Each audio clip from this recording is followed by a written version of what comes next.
Kita ke sorotan lainnya, saudara. Polisi menangkap pelaku pembuang jenazah pria dalam karung di Tangerang, Banten. Pelaku ditangkap di tempat persembunyiannya di rumah kontrakan di daerah Pinang, Kota Tangerang. Motif pelaku kesal lantaran cekcok masalah pekerjaan.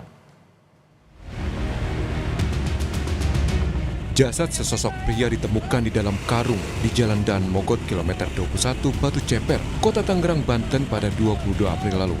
Korban ditemukan setelah warga setempat mencium aroma tak sedap.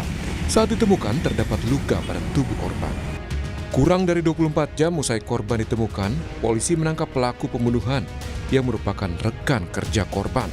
Pelaku ditangkap di tempat persembunyiannya di sebuah rumah kontrakan di daerah Pinang, Kota Tangerang. Pelaku diperiksa penyidik Subdit Jatanras Ditreskrimum Polda Metro Jaya. Hasil pemeriksaan, polisi bilang motif tersangka membunuh korban lantaran kesal masalah pekerjaan. Korban dihabisi menggunakan besi peredam kejut motor dan pisau yang ditemukan di lokasi kejadian. Tersangka merasa tersinggung karena korban merasa acuh ataupun mengacuhkan obrolan daripada tersangka.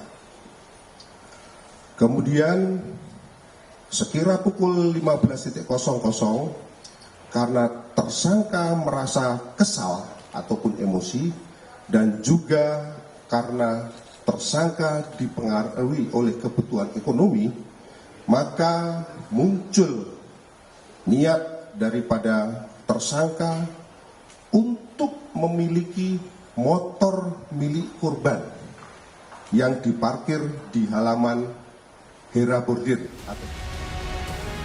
Polisi juga merilis rekaman CCTV saat tersangka membawa jenazah korban dalam karung dengan menggunakan sepeda motor di jalan raya.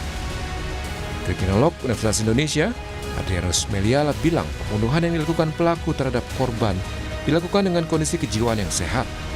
Adrianus menduga pembunuhan dilakukan pelaku secara terencana. Saya menduganya ini memang direncanakan ini, ya.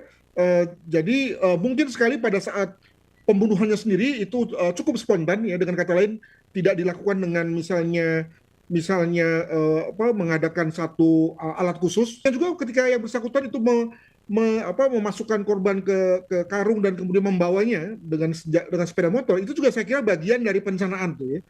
Jadi agar kemudian orang tidak curiga, maka kemudian ya masukkan korban ke bawah motor dan dia jalankan, itu juga bagian dari perencanaannya. Dengan kata lain, maka kalau kemudian dalam hal ini kepolisian, kejaksaan mengenakan, ya, pasal-pasal pembunuhan berencana, ya saya kira bisa diterima. Demikian.